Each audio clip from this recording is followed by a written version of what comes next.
자, 오늘은 고난을 기뻐하라. 뭘 기뻐하라고요? 고난을 기뻐하라. 참 이상한 말입니다. 남 좀 힘들어 죽겠는데 뭐 고난을 뭘 기뻐해요? 예, 좀 슬퍼해주고 같이 아파해줘야 되는데. 그래서 오늘 이 말씀이 어떤 뜻인지 같이 살펴보면서 여러분의 삶에 하나님의 놀라운 은혜가 임하게 되기를 바랍니다. 요즘 사고 사건이 많아서 TV를 보지 말라 그렇게 해야 될 것 같아요. 너무 사건이 많이 일어나요.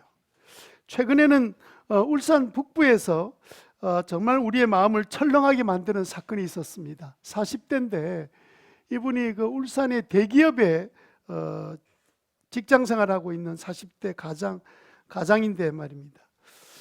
이분이 도대체 뭘 했는지 정확하게 밝혀지지 않았는데 뭐 하여튼 투자를 잘못했는지 몽땅 다 날려버렸습니다. 심지어는 살던 집이 경매로 넘어가 버렸습니다. 그러니까 당장 이제 집도 내놓아야 돼요. 애들이 둘이나 있는데 얼마나 마음이 답답했겠습니까? 근데 시련이 이렇게 찾아오니까 나는 더 이상 이렇게 살아갈 수 없다. 그렇게 생각해서는 죽기로 작정한 거예요. 그럼 가족들은 어떻게 할 건가? 그래서 아내를 자기 손으로 목 잘라서 죽이고, 그리고 두 아이를 목 잘라서 죽게 만들었습니다. 자기 목은 누가 조르죠? 참 답답한 상황이죠. 아마 이분이 그 가족들을 다 함께 죽는 방법을 많이 고민을 한 것 같아요. 이제 이렇게 아내와 아이가 죽고 나니까 학교를 갈 수가 없잖아요. 학교에서 연락을 했는데도 전화를 아무도 안 받는 거예요. 그래서 요즘 학교가 연락이 안 되면요, 실종됐다 생각하고 119로 바로 신고를 합니다. 그런데 119에 연락해서 그 집에 찾아가 봐라. 지금 아이가 학교 나오지 않았다.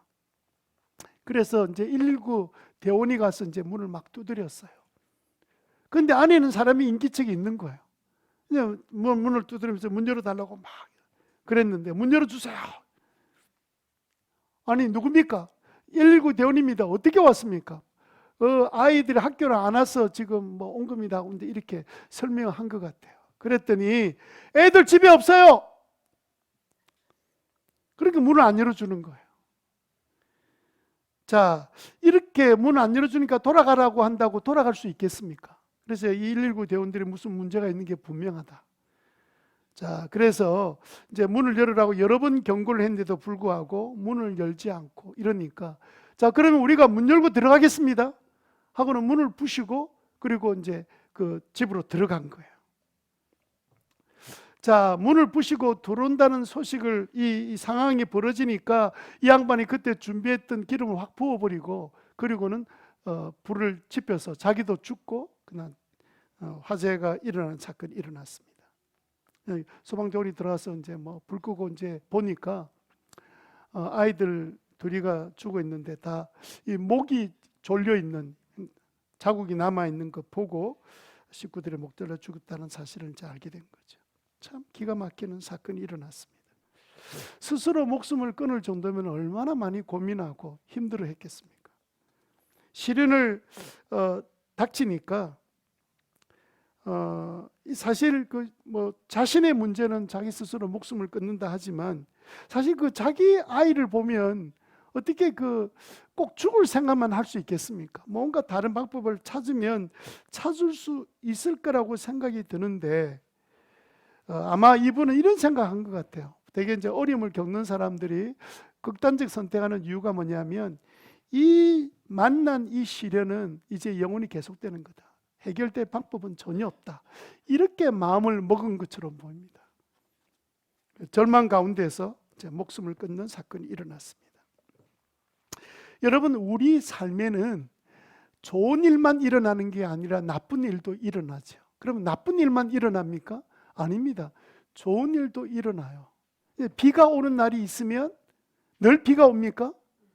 햇빛이 내리쬐는 화창한 날도 오는 거죠. 늘 화창하기만 합니까? 아닙니다. 비바람이 몰아치는 날도 와요. 그게 우리 인생사 아닙니까? 신앙생활도 마찬가지입니다. 신앙생활 한 사람에게는 어려움이 안 찾아옵니까? 찾아오죠. 성경에도 어려움이 있다고 이야기하셨습니다. 오늘 본문에 보면, 읽었던 본문에 보면 시험이, 여러 가지 시험이 오게 되면, 시험이 온다는 거예요. 그 시험은 우리를 믿음이 있나 없나를 테스트한다는 그 단어가 아닙니다. 이 단어는 시련, 고난 이런 뜻입니다. 그 원인이 내가 잘못해서 저질렀거나 아니면 다른 사람에 의해서 생겼거나 생겨진 어려운 문제입니다. 이걸 다른 말로 말하면 스트레스를 받게 된 거예요. 여러분들이 여기 말하는 시험은 내가 막 그 문제로 인해서 그냥 강한 스트레스를 받으면 내가 바로 이게 시험에 빠져 있는 거예요. 여러분, 스트레스란 것은 내적인 스트레스도 있지만 외부에서 오는 스트레스도 있고요, 사람과의 관계에서 오는 스트레스도 있고, 일이 잘 안 풀려서 오는 스트레스 있고, 경제적인 스트레스 있고, 건강의 문제로 스트레스 오는 여러 가지 스트레스의 경우들은 많이 있습니다. 이런 여러 가지들이 내 마음에 스트레스가 되어서 막 계속 우리의 마음을 눌리게 되면 오늘 이 본문 말은처럼 시험이 왔다는 거예요. 시험이 찾아왔다는 거죠. 여러분, 이런 어려움을 만나면 여러분 마음은 어떻습니까? 딱 첫 번째 느끼는 느낌이 뭐예요? 스트레스를 여러분 딱 안 받아보시는 게 잘 모르시죠? 스트레스를 딱 받으면 어떤 생각이 떠올라요? 예, 도망가고 싶죠.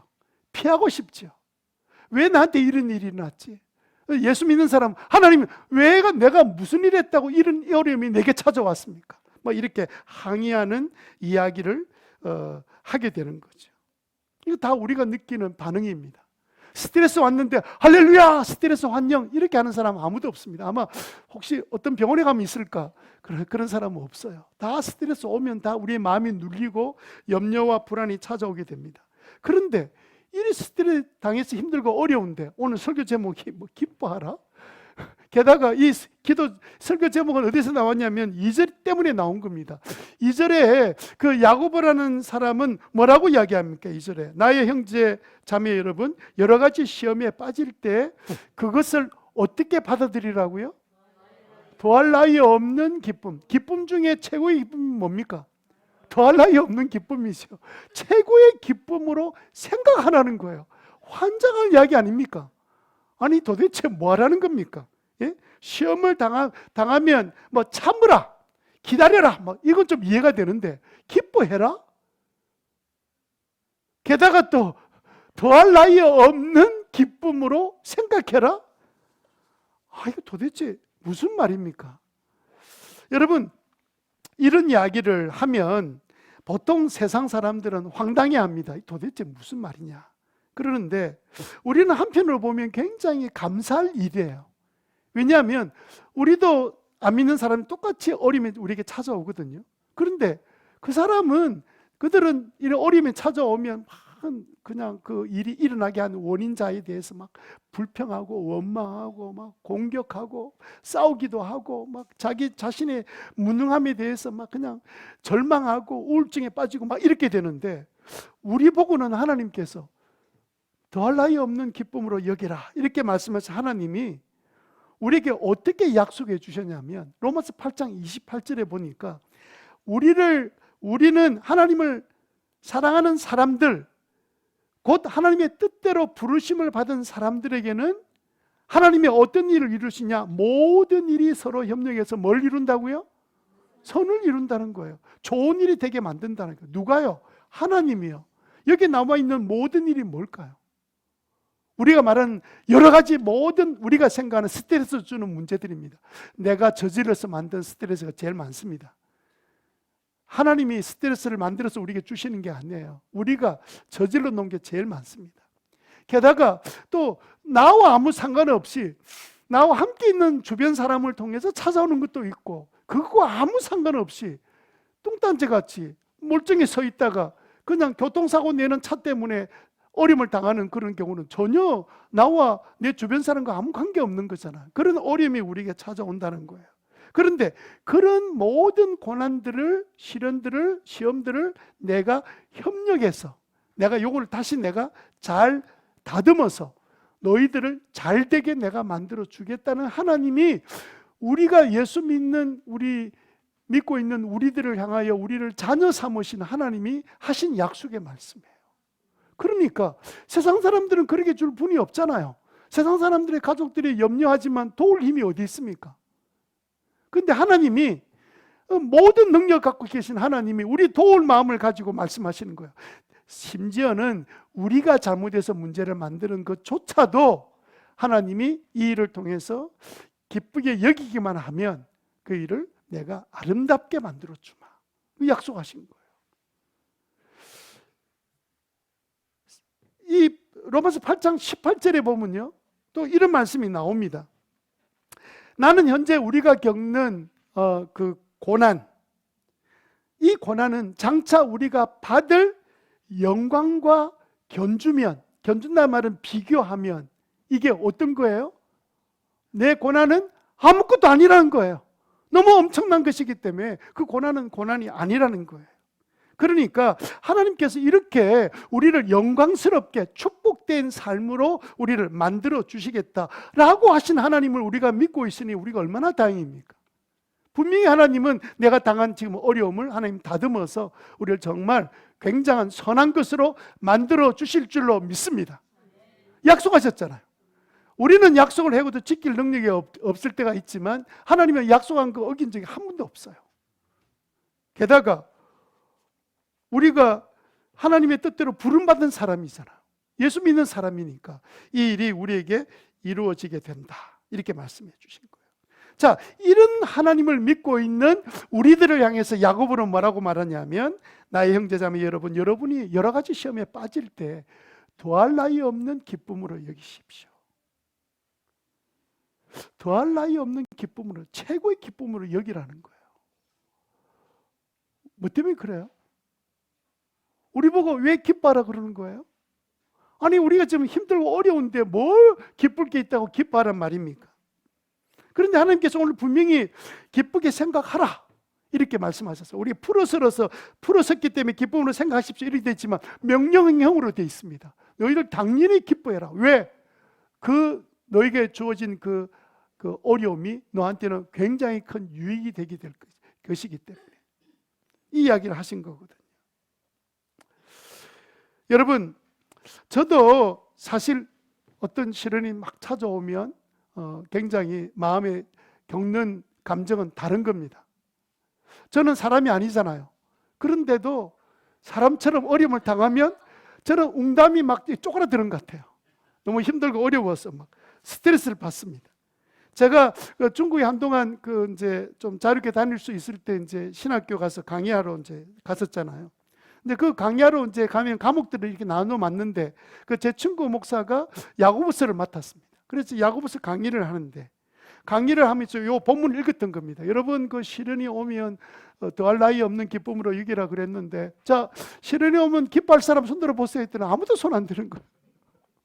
아니, 여러분들은 교회 지도자들인데 성경 말씀에 기뻐하라 그랬는데 기뻐할 사람 손들어 그랬는데 왜 아무도 안 듭니까? 아무도 못 드는 거예요. 그거 어떻게 기뻐할 수 있습니까? 하고 오히려 반문하게 되었습니다. 여러분, 우리 인간적인 생각과 경험으로는 내가 어려움을 당해서 스트레스 받고 있는데 내가 기뻐요? 뭐 스트레스가 무슨 커피입니까? 기뻐하게? 그런 게 아니잖아요. 기뻐지지가 않는 거죠. 그런데도 오늘 성경 우리 보고 더할 나위 없는 기쁨으로 여기라고 자꾸 이야기하고 계신 거예요. 여러분들은 어떻습니까? 여러분들은 이 말씀을 잘 알고 있었던 말씀이기 때문에 시험이 딱 찾아오면 할렐루야, 웰컴, 환영, 어서와 이러면서 막 박수치면서 받아준 적이 있습니까? 제가 어떤 목장에 가보니까 그 목장에서 VIP가 온다고 벽에다가 축 환영 이렇게 붙여놨더라고요. 얼마나 좋으면 그 축 환영을 적어놨겠습니까? 여러분들은 시련이 오고 스트레스 받으면 환영해 본 적 있습니까? 인생을 그걸 오래 살았으면 한 번에 해봤어야 될 거 아니에요. 한 번도 안 해봤습니까?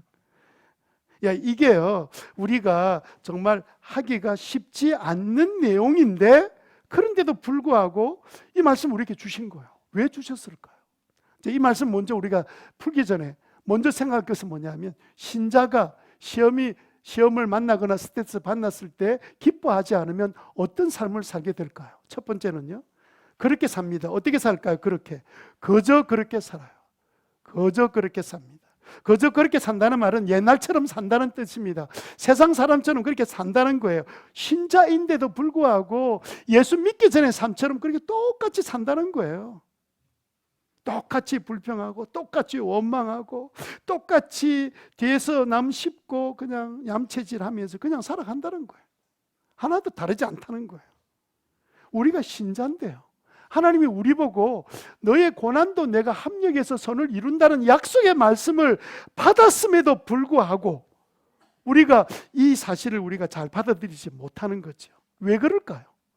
왜 우리는 이 고난이 오면 더할 나위 없는 기쁨으로 여기란 이 말씀을 왜 받아들이지 못할까요? 그 이유는요, 고난을 허락하신 하나님의 목적을 모르기 때문에 그런 거예요. 하나님의 목적을 모르기 때문에 그렇습니다. 여러분, 자, 이렇게 한번 생각해 보세요. 이제 하나님께서 우리를 이제 뒤늦게 예수 믿고 돌아왔습니다. 이제 예수 믿고 영접하고 하나님 자녀가 되었습니다. 그러면 하나님의 자녀가 됐죠.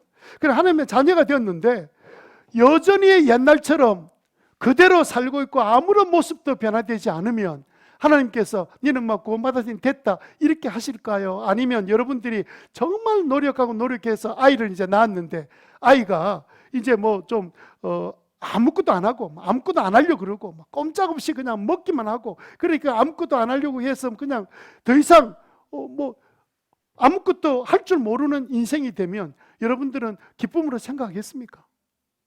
여러분들 어떻게 할래요?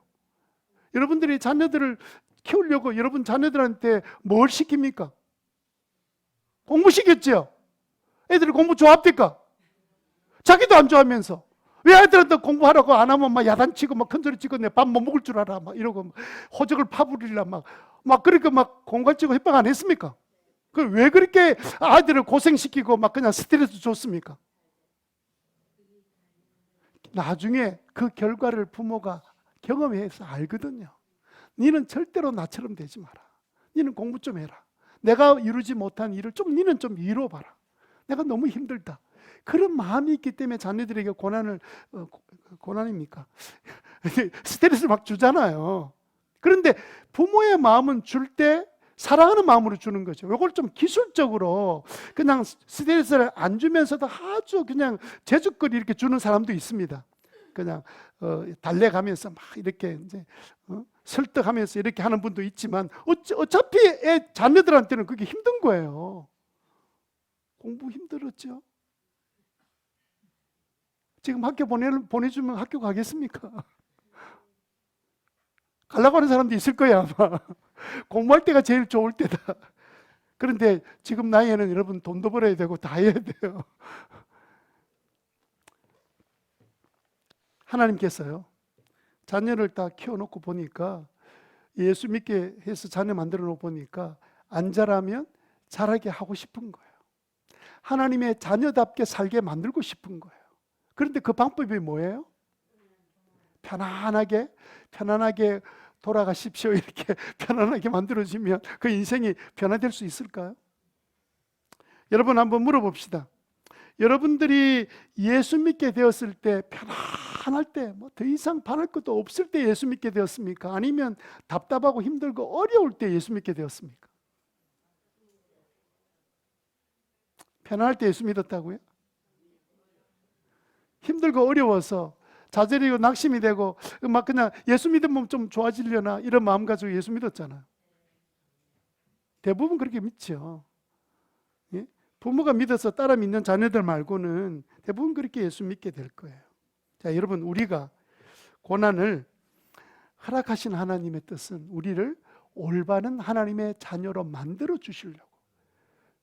여러분, 사람도요, 우리가 믿음이 확 자라거나 내가 변화될 때가 막 편안하고 막 그냥 하나님의 축복 가운데서 됐을까요? 아니면 시련과 어려움 가운데서 여러분의 믿음의 사람으로 쑥 성장했을까요? 대답은 잘하신다. 그러면 당연히 고난을 더할 나위 없는 기쁨으로 여기라 이러면 아멘 이렇게 해야죠. 그죠? 그런데 그 자체가 안 좋은 거예요. 우리가 고난을 싫어하는 이유가 뭐냐면 고난 그 자체가 싫은 거지, 고난이 주는 그 결과에 대해서는 다 인정해요. 고난이 가져다 주는 그 좋은 결과 때문에 우리는 고난을 좀 참으라. 너 공부하는 거 힘들지만 좀 참아봐라. 이렇게 이야기하는 거 아닙니까? 지금 이 본문은요, 고난 자체를 그냥 기뻐해라는 뜻이 아닙니다. 어느 정치 나간 사람이 어려움 찾아온 그것을 그 자체가 좋아요. 이게 무슨 금욕주의도 아니고 말도 안 되는 이야기죠. 우리는 그 자체가 힘들고 어려운 거죠. 그래서 하나님은 우리를 변화시키려고. 여러분 가끔 여러분 그런 내용을 여러분 보셨을 겁니다. 어떤 대기업 총수가 자녀가 이렇게 잘 FM대로 이렇게 자라왔어요. 그런데 이렇게 하다가 내가 물려주면 관리할 능력이나 사람들을 잘 이해하고 이끌어갈 리더십이 있겠나? 자기는 자수성가듯이 이렇게 다 모든 고난 가운데서 이제까지 여기까지 왔는데 아무런 힘든 것 없이 자란 내 아이가 내 뒤를 이어서 회사를 인수받을까 생각하니까 캄캄한 거예요. 또 일을 시켜보니까 전부 다 밑에 사람이 꼬북 절이나 하고 있지, 제대로 일을 할 수가 없으니까 할 수 없이 총수가 전혀 다른 낯선 곳에, 아무도 알지 못하는 곳에 평사원으로 보내가지고 세게 밑바닥부터 좀 경험하도록, 회사가 어떤 곳인지 알 수 있도록 그렇게 시키는 이유가 뭡니까? 그러면 그 일이 좋은 일입니까? 보내놓고 나면 나 평사원에 가서 일하는 게 좋겠습니까? 현장에 가서 일하는 게. 그런데 왜 시키려고 그래요? 그 나중에 결과 때문에 그렇게 하는 거잖아요. 세상 이치 똑같거든요. 어떤 곤충학자가 이제 실험을 했는데, 이제 원래는 그렇게 실험하려고 생각하지 않았다가 이제 여러분 애벌레가 고치를 깨고 밖으로 나와야 이제 나비가 되잖아요. 관찰을 하고 있는데 가만 보니까 애벌레가 그 고치를 뚫고 나오는 자체가 굉장히 힘든 일이라 몰랐는데 발부둥을 치고 있는 거예요. 그 안에서 몸을 비틀고 이러면서 이제 어쨌든 그 고치 안에서 영양분을 섭취하고 밖에 나와야 이제 나비로 날아갈 수 있으니까 있는 힘을 다 해서 이렇게 애쓰고 노력하는 거 보니까, 한편으로 보니까 좀 애처로운 거예요. 요거 조금만 열려지면 훅 나올 건데 이게 지금 못 나고 뚫고 나오려고 막 용을 쓰고 그냥 뚫고 나와야 되니까 막 용 쓰는 거 보고 너무 애처로워서 참 안 됐다. 요걸 그냥 가위로 조금만 끝을 잘라주면 그냥 쉽게 열려서 쑥 나올 텐데 너무 힘들구나. 그런 마음이 생겨서 아이고 내가 한번 도와주자. 이런 마음 가지고 아무런 생각 없이 그냥 가위로 입구 쪽에다가 가위로 딱 잘라줬습니다. 조금 찢어지면서 이게 그 안에 나비 될 애벌레가 눌리니까 이게 점점 벌어지기 시작합니다. 쉽게 쑥 하고 나왔습니다. 그래서 이제 곤충학자가 내가 참 큰일 했구나. 정말 힘들고 고생하는 안에 있는 이 애벌레가 이제는 이제 나비가 되는데 내가 도움을 줬구나. 이렇게 기뻐서 이러고 있는데 그 다음에 어떻게든지 보니까 나와 있는 그 나비가 그 다음부터는 시간에 따라서 버뜩 날갯짓하고 이제 벌떡 날라야 되는데 이게 날 힘이 없이 그냥 계속 누워가지고 부들부들 거리고만 있는 거예요. 시간이 지나도. 가만 보니까 이게 나비가 되어서 날지 못하고 이렇게 날개 자란 거는 있지만 더 이상 힘을 내지 못하고 꼭 죽을 것 같은 거예요. 그때 이 곤충학자가 큰 걸 하나 깨닫게 된 거예요. 내가 큰 실수를 했구나.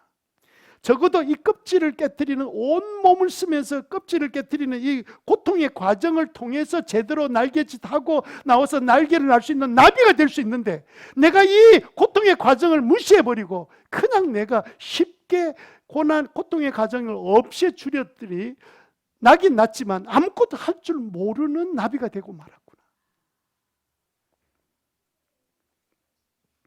요즘 부산에 장산교회가 뜨고 있습니다.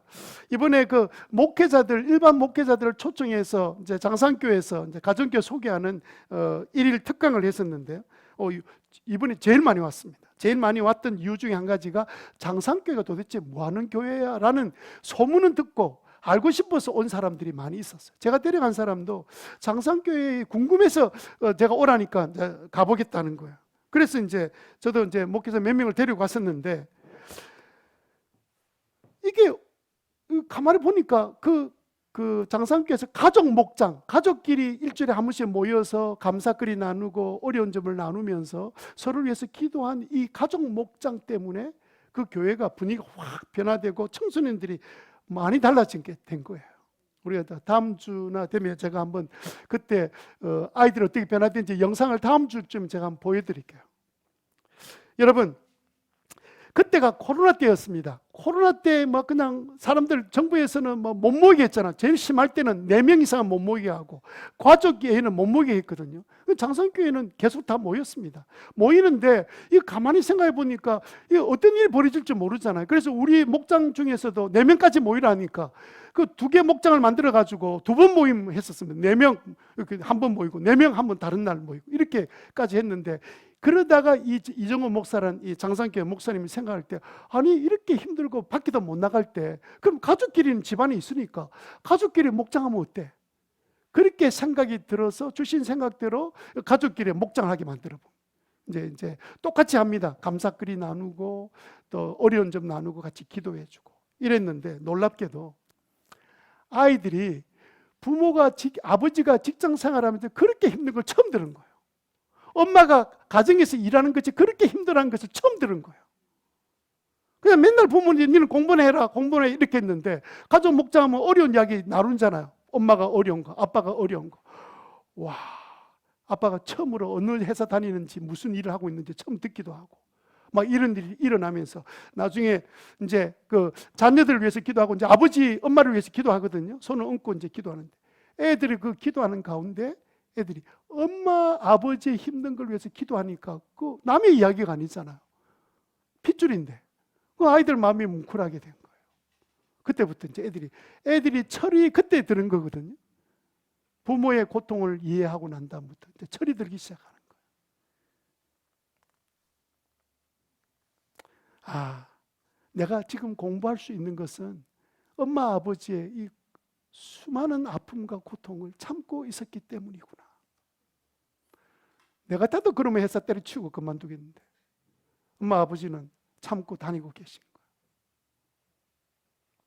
여러분, 사람이 언제 되냐면요, 그 부모의 그 고통이 뭔지를 아는 순간에 철이 드는 거예요.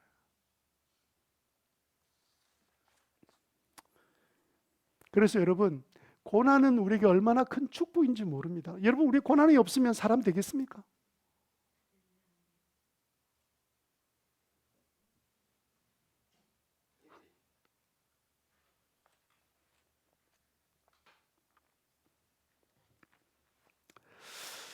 자, 그래서 우리는 이 고난과 시련이 찾아올 때 어떻게 반응하느냐에 따라서 더 좌절과 절망과 우울증에 빠져 살아갈 수 있고, 그걸 오늘 말씀처럼 기쁨으로 반응하는 이 방법을 통해서 전혀 다른 세상을 경험하는 축복의 삶을 누릴 수 있는 길로 가게 되는 거예요. 그래서 고난은 어차피 와요. 근데 그 고난에 대해서 어떻게 반응할 거냐는 말이에요. 여러분들 어떻게 반응했습니까? 지금까지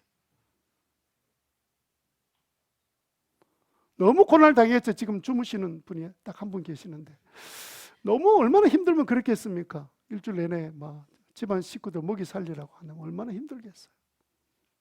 여러분, 신자가요 고난을 기뻐하면 어떤 일이 생기겠습니까? 오늘 성경대로 기뻐하면, 고난을 생각하면 어떤 일이 생길까요? 그거 우리가 지금 이 시간 공부할 텐데, 그래서 신자가 고난을 기뻐하려면 우리는 어떻게 하면 이 문제를 기뻐할 수 있겠습니까? 두 번째 우리가 생각할 것은 재빨리 옮겨야 합니다. 재빨리 옮겨라. 시작. 요즘 말로 하면 잽싸게 옮겨야 됩니다. 여러분 생각해 보세요. 동작이 빨라야 돼요. 어떤 순간 동작이 빨라야 사고 나도 그 자리를 피하는 것처럼, 그냥 고난이 왔습니다. 고난이 막 오고 나면 제일 먼저 찾아오는 게 감정이 뭡니까? 힘들고 어렵고 짜증나고 피하고 싶고 온갖 좋지 않는 감정이 우리에게 확 밀려와요. 그렇죠? 한 사람밖에 이해 안 하잖아요. 나머지 사람들은 아무렇지도 않아요. 막 고난이 와도 막 지 알아서 나가겠지, 뭐 그냥 되겠지, 아무 관심도 없어 지금. 다시 한번 묻겠습니다. 솔직하게 고백하시기 바랍니다. 고난이 오면 불안하고 염려가 되나요, 안 되나요? 되죠. 어떻게 될지 걱정이 되죠. 그게 인생인데요. 여러 가지 시험을 우리가 만나면 낙심하게 되죠. 근데 그때 그 순간 우리는 재빨리 옮겨야 돼요. 지금까지 우리가 살았던 삶의 방식은 뭐냐면 고난이 오고 힘든 일이 오면 누가 이랬노? 이게 첫 마디입니다. 누가 이랬노? 자기부터 살펴보는 게 아니고 누가 이랬노? 어쩔 끼고! 이렇게 경상도 말로 말하면 이게 원망과 불평이 우리 입에서 나오게 돼요. 그러니까 그 분위기가 다 이제 엉망진창이 돼버리는 거죠. 그래서 모두 다 어려움이 오면 그 다음부터는 다 피하고 싶은 거예요. 어디 도망갈 생각밖에 하지 않는 거예요. 그게 당연한 우리의 모습이란 말이에요. 그런데 오늘 우리가 이제 고난을 기쁘게 받아들이려고 한다면 어떻게 해야 되느냐 하면 재빨리 옮겨야 됩니다. 어디로 옮겨야 될까요? 여러분, 첫 번째는요, 어떻게 옮겨야 되냐면 고난을 딱 만났을 때 우리의 생각을 옮겨야 돼요. 우리의 이제까지 오는 생각들은 전혀 다른 생각입니다. 그런데 이제까지 살아왔던 생각 가지고 있으면 헤어날 길이 없어요. 그러니까 생각 자체를 옮기셔야 돼요. 야고보서 1장 2절에 야고보는 뭐라고 말합니까? 나의 형제자매 여러분, 여러분이 여러 가지 시험 만날 때 그것을 더할 나위 없는 기쁨으로 생각하십시오. 아니, 고난이 왔는데, 고난이 오면 가만히 있으면 그 감정, 처음에 생긴 그 감정이 내가 메모리 돼가지고 막 내 감정이고 마음이고 다 상한 채로 가게 되고, 나중에는요, 심지어 이것 때문에 그냥 살고 싶은 마음이 사라지게 되고요, 우울증까지 찾아오게 됩니다.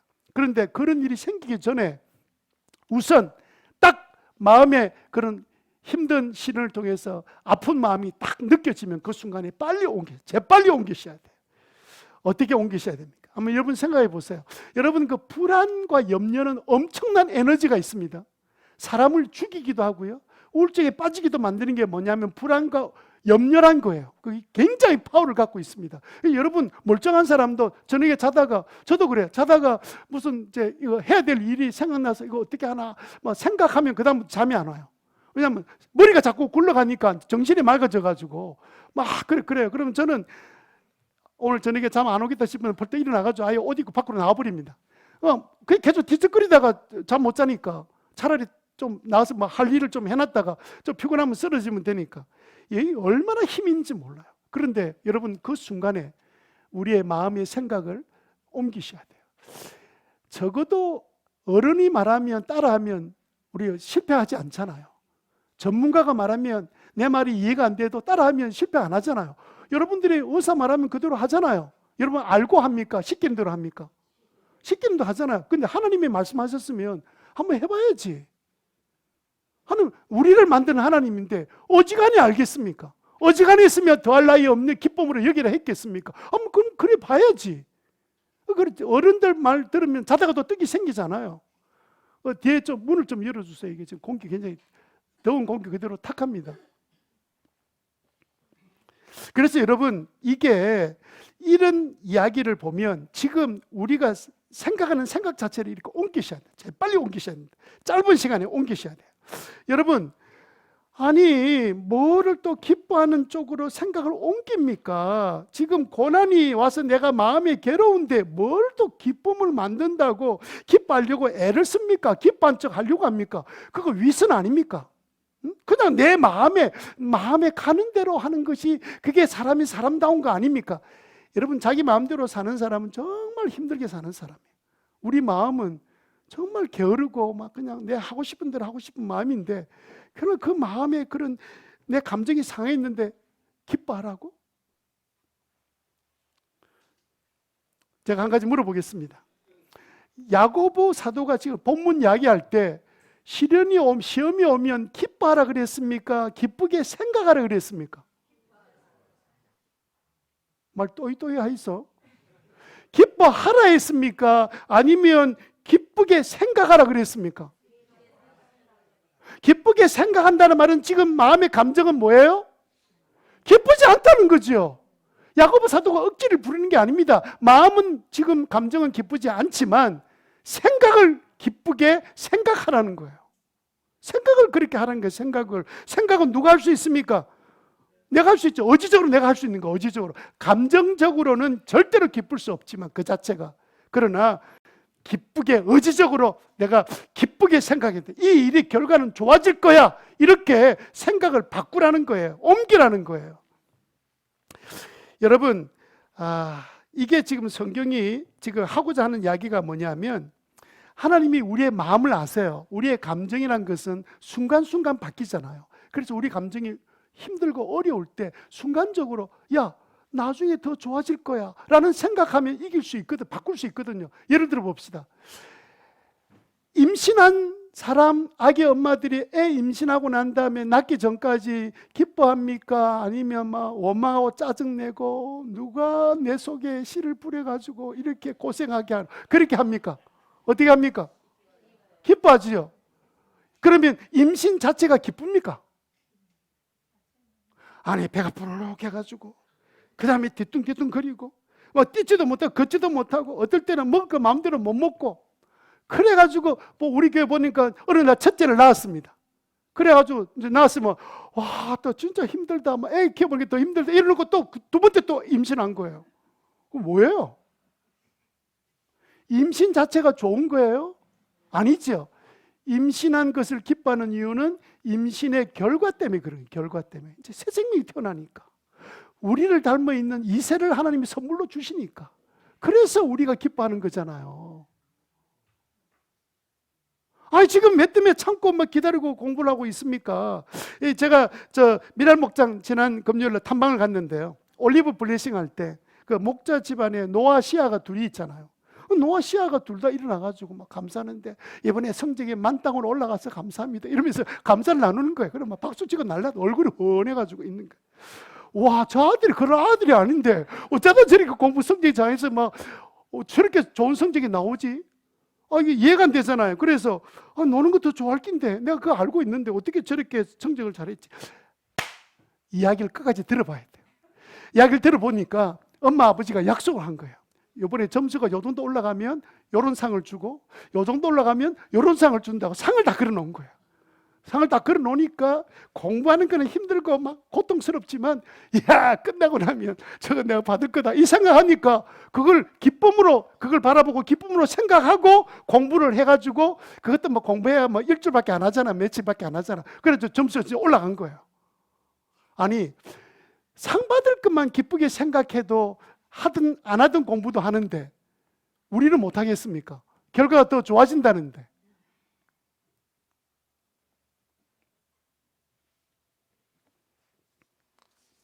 여러분, 오늘 본문이 이야기하는 그 이야기입니다.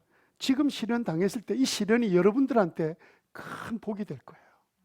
예수 믿는 사람은 다 그게 복이 돼요. 합력해서 선을 이룰 거니까. 당장은 내가 이해가 안 돼가지고 이거 도대체 무슨 일이 될까 이해가 안 돼서 막 전전긍긍하지만, 하나님 보실 때는 걱정하지 말고 조금만 네가 생각을 바꿔봐.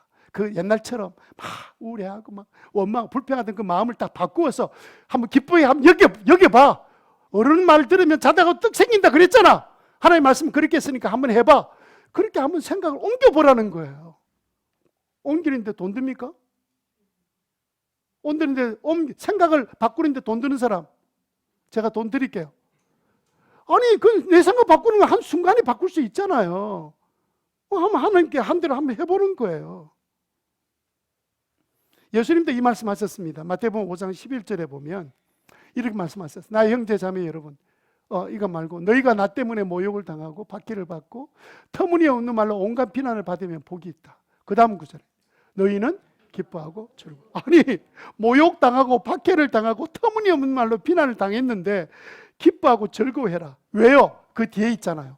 하늘에서 받을 너희의 상이 비교할 수 없을 정도로 크기 때문이다. 우리는 천국을 소망하는 사람이죠.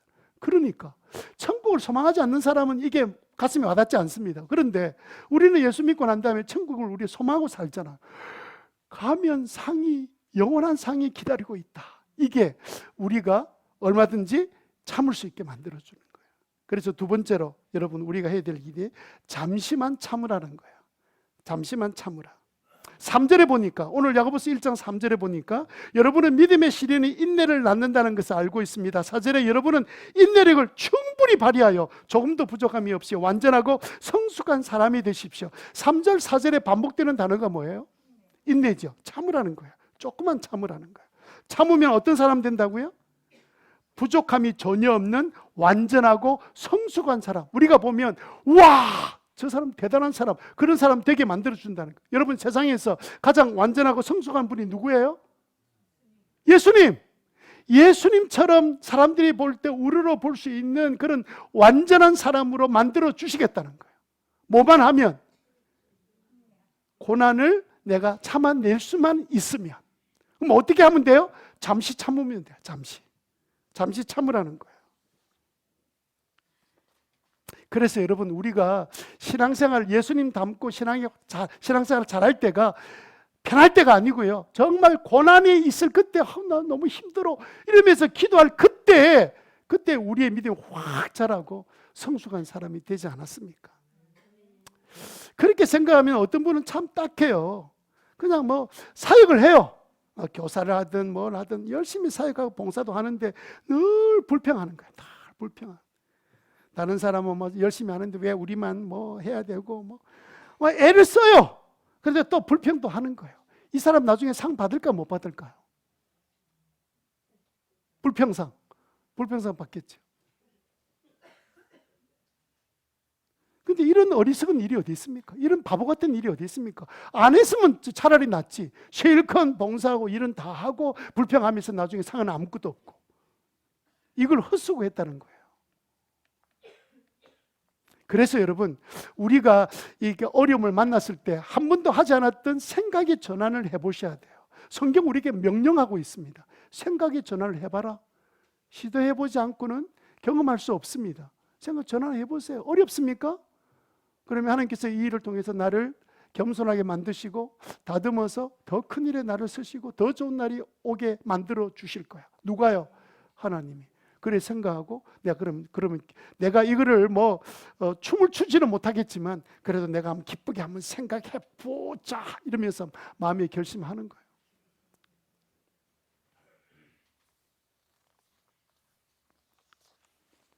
그런데 여러분, 어떨 때는 막 그래 성경 그렇게 말씀했고 목사도 그렇게 설교했으니까 내가 한번 그렇게 해보긴 하겠는데 요 사건은 이해가 안 돼. 왜 이런 일을 내가 당해야 돼? 왜 내가 이런 어려움을 만나야 돼? 내가 더 선한 일을 하고 왜 내가 어려움을 당해야 되는 거야? 이러면요, 사람의 가슴에 답답하고 그렇게 하고 싶은 마음도 사라져요. 그럴 때 세 번째 뭐 해야 되는 줄 아세요? 세 번째, 기도하라는 거예요. 기도하라.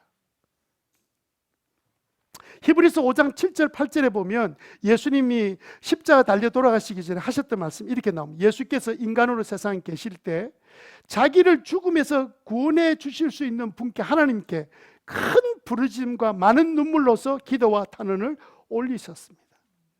사람에게 가서 막 하소연하고 사람에게 도움을 구하지 않고 자신을 도울 수 있는 유일한 분은 하나님 한 분이다라고 생각하고 그분께 간절히 외치고 소원하고 탄원을 올려드렸습니다. 8절에 보니까, 그 다음 9절에 보니까 그는 아드님이시지만 고난을 당하심으로써 복종을 배우셨습니다. 여러분, 결국은요, 고난을 통해서 이제 하나님께 복종하는 훈련을 우리가 받는 거예요. 하나님 우리에게 고난을 주시는 이유가 뭐냐면, 이제까지 내 마음대로 살았거든요. 왜 너는 언제까지 네 마음대로 살래? 내 뜻대로 살아야 너가 영원한 축복을 누리고 살 텐데. 그래서 하나님께서 우리에게 고난을 주시죠. 고난을 주셔서 고난이 오니까 마지못해서 엎드려 기도하고 이러는 동안에 예수님도 눈물로 기도하고 탄원하는 동안에 예수님도 복종을 배우셨다. 고난 중에서 우리가 복종을 배우는 거예요. 고난이 왔습니까? 막 도망가고 피하려고 생각하면 그 고난이 계속 나를 추적해서 나를 우울한 사람 만들어 버릴 거예요. 그런데 우리가 당당하게 고난이 찾아올 때 하나님께서 이 고난을 통해서 나에게 큰 은혜를 주실 줄로 믿습니다. 나는 기쁘게 제가 받겠습니다.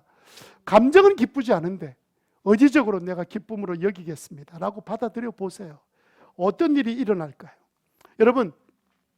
여러분들이 이제 막 생각을 딱 바꾸고 이제 좀 기다리고 참아야 되겠다 이럴 때 여러분 10초만 참아도 돼요.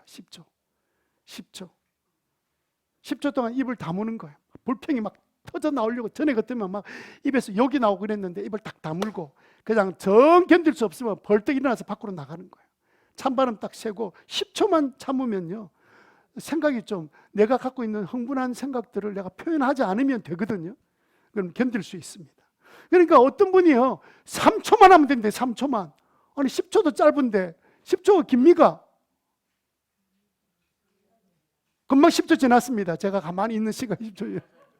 짧잖아요. 그런데 이분은 3초 이야기하는 거예요. 그래서 아니 3초에 잡는 걸로 그걸 아무나 다 하지 3초 그냥 조금만 있으면 3초 지나가는데 이랬더니 이분 대답이 뭐냐면 농구공이 딱 땅에 딱 던져서 튕겨 나와서 넘어가는 시간이 3초래요. 3초.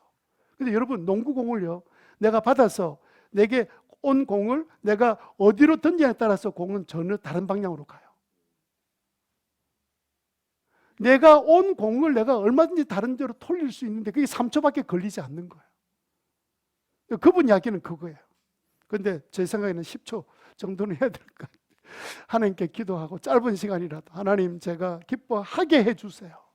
감정은 기쁘지 않는 것도 하나님 아신다 그랬으니까 저는 감정도 그렇고 의지도 너무 약한 가운데 있는데 하나님 저를 도와주십시오. 이렇게 고난 가운데서 기쁘게 여기려고 하면 어떤 일이 생긴 줄 아세요? 세 번째로 하나님이 도우시는 삶을 살게 됩니다. 누가 도와주신다고요? 하나님이 도우시는 삶을 살게 됩니다. 여러분 5절 말씀을 보세요. 오늘 본문 5절에 보면 이런 말씀이 나옵니다. 5절에 여러분 가운데 시작.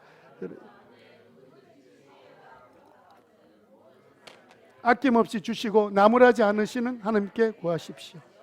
그리하면 받을 것입니다. 자, 요 말씀을 우리한테 하신 말씀이지만 하나님 입장에서 생각해 봅시다. 너희들이 누구든지 나한테 와서 구하면 나는 아낌없이 다 줄 거다. 나는 줄 준비가 다 끝났다. 누구든지 여러분 가운데 누구든지 그래 돼 있잖아요.